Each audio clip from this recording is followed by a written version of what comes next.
Benvingut a un nou vídeo al canal, jo sóc l'Albert i en el vídeo d'avui parlarem què és la procrastinació i et donaré 8 consells perquè la combatis a partir d'avui.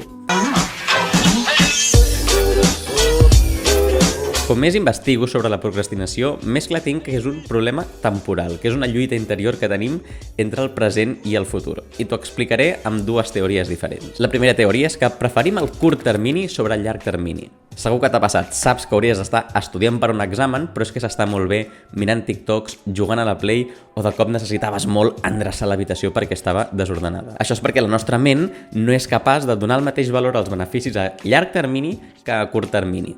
A llarg termini, sobre el paper, la teoria és que a mi em farà molt feliç poder aprovar l'examen, per aprovar l'assignatura, per aprovar el curs, per estudiar allò que vulgui, per en un futur tenir una feina decent amb un sou decent. Aquest benefici a llarg termini, en teoria, hauria de ser molt millor que el benefici a curt termini de estaré 2 minuts més mirant TikToks, com m'agrada mirar TikToks.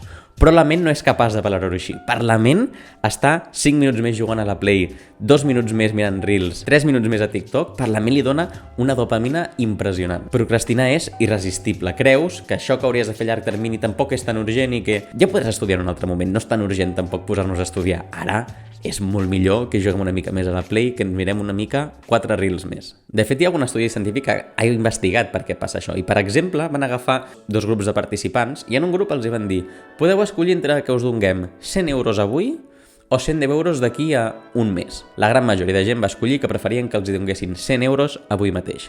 A l'altre grup de participants els van dir: podeu escollir que us donguem 100 euros d'aquí un any o 110 euros d'aquí a un any i un mes. En aquest cas, la majoria de participants van escollir que ells volien 110 euros d'aquí un any i un mes. No passava res per esperar un mes més i així ja tenien 110 euros. En els dos casos, la diferència era la mateixa, t'esperaves 30 dies més per aconseguir 10 euros més. No obstant, quan això era en el curt termini, quan això era ja, quan podies tenir 100 euros ja, pel seu cervell era: necessito els 100 euros ja, jo vull la satisfacció ara, en el llarg termini potser seria millor, sí, però què més dona? I la segona teoria és la fal·làcia del jo futur. Aquesta teoria la vaig aprendre fa relativament poc, però m'ha agradat molt i te la volia explicar perquè crec que tots ens sentirem molt identificat. El que ens passa quan procrastinem és que tenim idealitzat el jo futur i pensem que l'Albert del demà tindrà moltes més ganes d'estudiar o serà menys mandrós o serà més productiu que l'Albert de l'avui.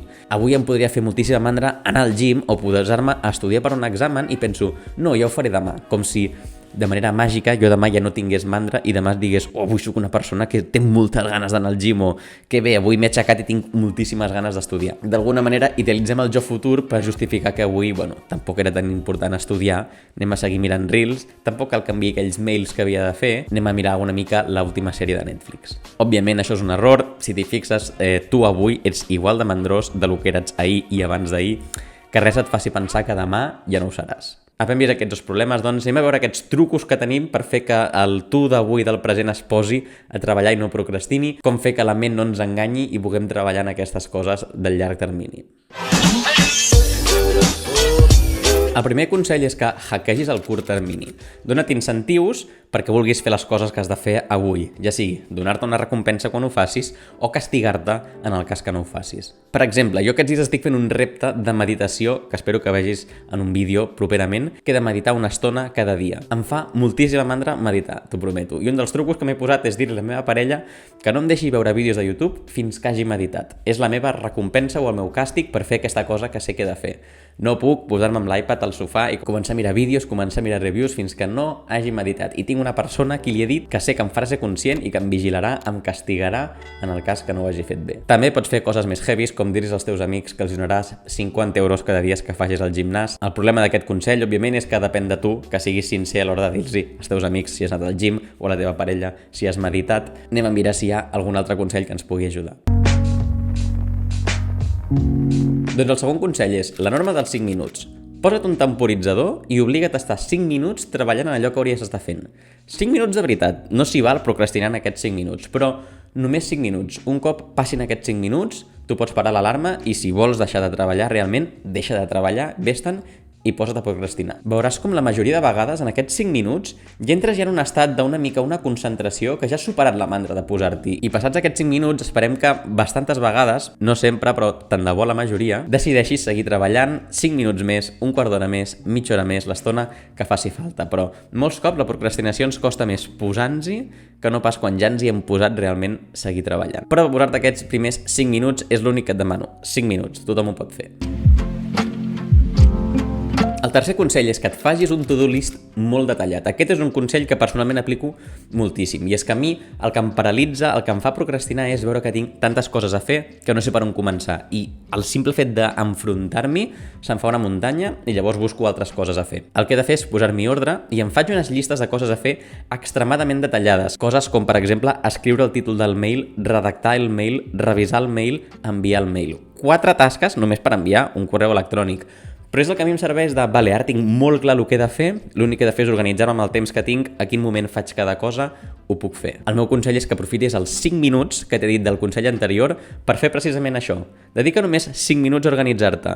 Quan vegis que ja t'has concentrat i que tot comença a tenir una mica d'ordre, pots començar a executar i a començar a tatxar coses de la llista, començar a ser productiu i ja estàs en el flow de la productivitat.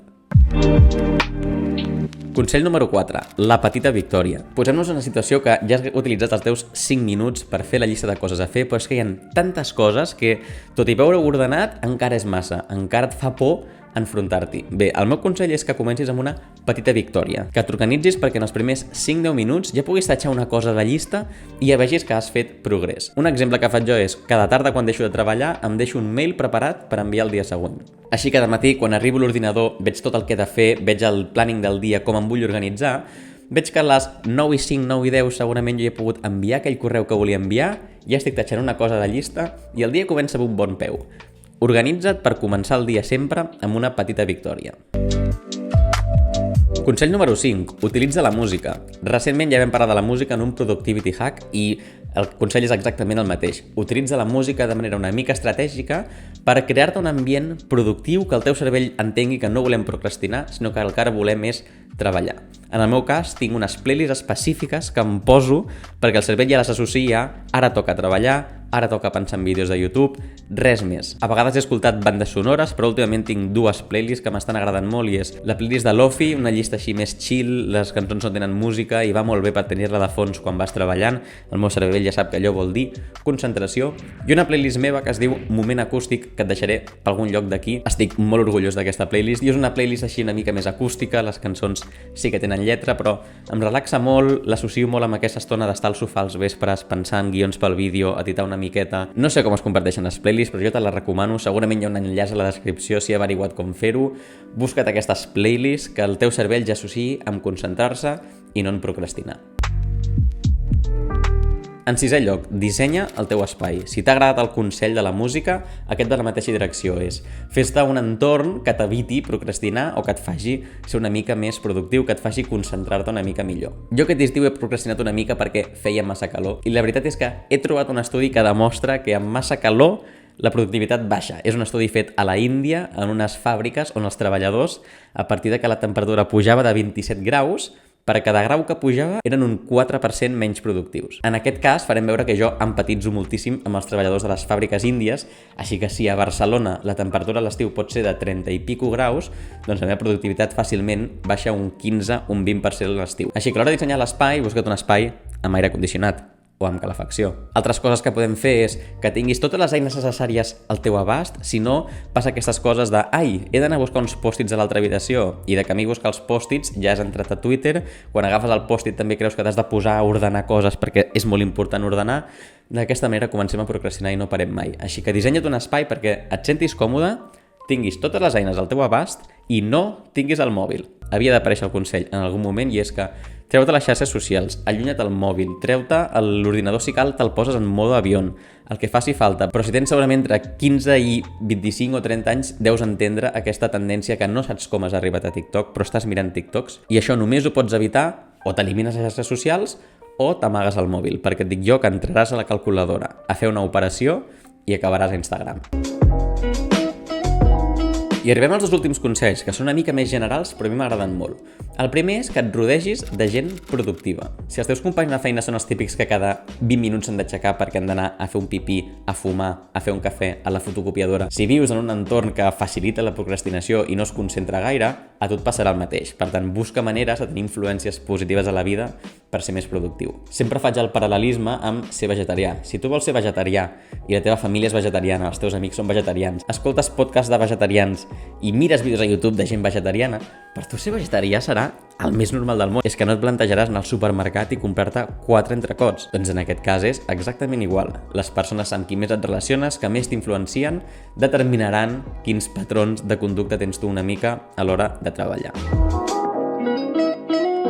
I l'últim consell, consell número 8, és el consell que, de fet, em va portar a fer el primer vídeo d'aquest canal de YouTube, i és que no confis en la motivació. La motivació és una mica un mite quan hem de pensar en aquestes coses relativament importants a la nostra vida que ens fa mandra fer. Hi ha coses molt bones que no podem deixar a l'atzar de avui m'he aixecat motivat o no, i de la mateixa manera que tu et rentes les dents perquè saps que te les has de rentar, no et fa gaire il·lusió rentar-te les dents 3 cops al dia, però ja has après que és bo per la teva salut, doncs de la mateixa manera has d'estudiar, has d'anar al gimnàs, has de treballar en aquella presentació.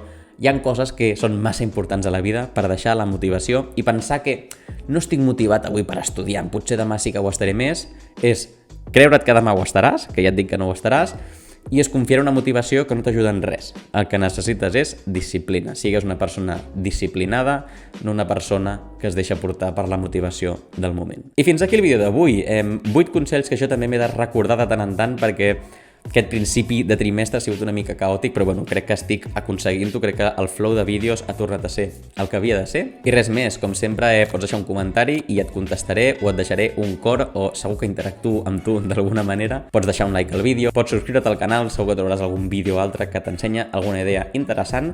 I res més, ens veurem la setmana que ve amb un altre vídeo. Adeu!